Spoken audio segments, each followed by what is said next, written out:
The First Adventure of the Rainbow Cat. By Rose Fileman. There was once a cat which was not in the least like any cat you have ever seen, or I either, for the matter of that. It was a fairy cat, you see, and so you would rather expect it to be different, wouldn't you? It had a violet nose, indigo eyes, pale blue ears, green front legs, a yellow body, orange back legs and a red tail. In fact, it was colored with all the colors of the rainbow, and on that account it was known as the Rainbow Cat. It lived, of course, in Fairyland, and it had all sorts of strange adventures. I am going to tell you some of them, and I think you will agree with me that it really had a very thrilling time, one way or another. This is the first. The Rainbow Cat was sitting quietly at the door of his house one sunny day. He felt rather bored. Fairyland had been very quiet lately. I think it's time I set out on a voyage of adventure, he said suddenly. I shall get fat and stupid if I don't do something of the sort. So he shut up his house, put a notice on the door to say that he hoped to be back some day, if not sooner, and that letters and parcels were to be thrown down the chimney, and started off on his journey with a nice little wallet of assorted oddments tied to his tail, together with a neat parcel containing his party bow and his dancing slippers. For one never knows, said the Rainbow Cat, whom one may meet, and it is always well to be prepared for anything. He went on and on until he came to the edge of Fairyland, where the clouds began. I may as well pay the cloud folk a visit, thought he, and he began climbing up the clouds. The people who live in the clouds are quite pleasant creatures. They don't do very much, but being idle doesn't seem to make them unhappy. They live in splendid cloud palaces that are even more beautiful on the side which can't be seen from Earth than on the side which can. Often one may see them drifting across the sky in companies, or driving their pearly chariots, or sailing in their light boats. They live on air, and the only thing they are really afraid of is the Thunder Giant, who, when he gets angry, which he rather often does, goes stamping over the sky, shouting and knocking their houses about.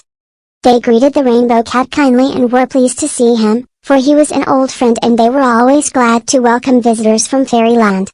You have come just at the right moment, they said. There is a grand party at the weather clerk's. His eldest son, the North Wind, is to be married today to Princess Pearl, the daughter of the King of the Enchanted Isles. The Rainbow Cat was pleased that he had brought his party bow and his best shoes. His bag of oddments might also come in useful, he thought. It was a wonderful wedding. Everyone went.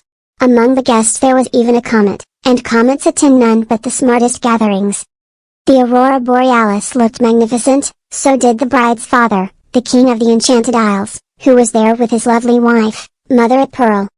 There were one or two boors present who had to be asked because they were connected with somebody or other, and another aged relation, Anticyclone, a most disagreeable old lady, but on the whole it was a charming affair.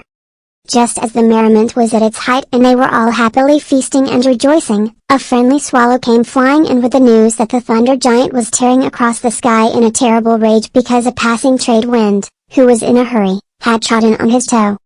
What shall we do? Said everyone. He'll spoil the party. He'll upset everything.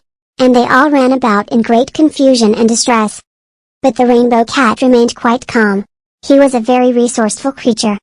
He retired under a table and opened his little bag and examined its contents, thinking hard all the time. Presently he came out. I think I can manage the Thunder Giant, he said. Pray go on with the party. I will go and meet him and see what can be done. They were all greatly astonished at his courage and coolness, but they were delighted to think that their party might not be spoiled after all, and they crowded round to watch him go sailing off to meet the giant, whose shoutings and mutterings could by this time be clearly heard in the distance. When the Rainbow Cat had gone some way and could already see the giant from afar, he stopped, opened his bag, and drew out a large black cloak. This he put on, pulling the hood well over his ears. He then sat down and appeared to be lost in deep thought. When the Thunder Giant came up he stood still for a moment to look at this strange object all alone in the middle of the sky. Who are you, and what are you doing here? He roared. I'm the celebrated wizard Mupus, replied the cat in a very deep and impressive voice. Mind my bag, there's black magic in it. I have heard of you, O great Thunder Giant. And he got up and bowed 3 times. The giant felt rather flattered, but he was still very cross and his foot hurt. I don't think much of wizards, he said. What can you do? I can tell your thoughts, O giant, was the reply. Oh, laughed the giant, "and pray what am I thinking at this moment, Mr. Mupus?" "That is quite easy," said the Rainbow Cat. "You are thinking how your foot is hurting you, and how you would like to get hold of the person who trod on your corns." For the cat had heard all this from the swallow. The giant was astonished. "You're a rather wonderful fellow," he said. "It must be useful to be able to do that. Can't you teach me?" "I dare say I might be able to," said the Rainbow Cat. "I'll see if you show any promise. Sit down, please." The giant sat down and the Rainbow Cat walked 3 times round him, muttering to himself. "Now, tell me what I am thinking," said he when he had done. The Thunder Giant sat looking at him rather stupidly. He wasn't a very clever person. "I suppose you're thinking what a fool I look, sitting here," he said. "Wonderful, wonderful," said the cat. "You show immense promise, sir. I have never had such an apt pupil." "May I try again?" said the giant, who began to think himself very clever. "Certainly," said the Rainbow Cat.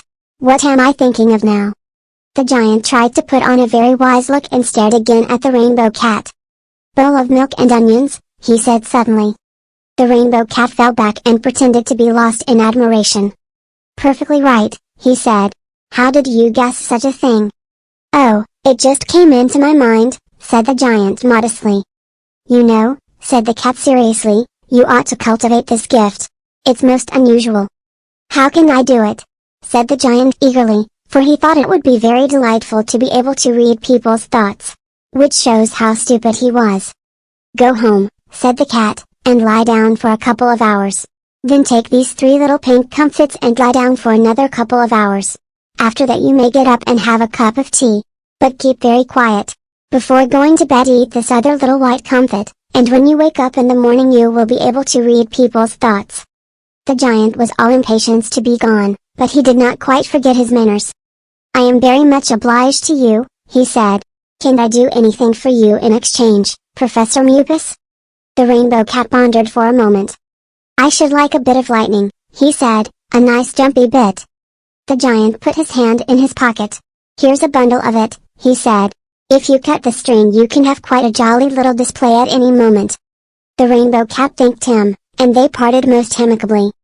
The giant went back to his castle and did as he had been told. Ever since that day he believes he knows what people are thinking.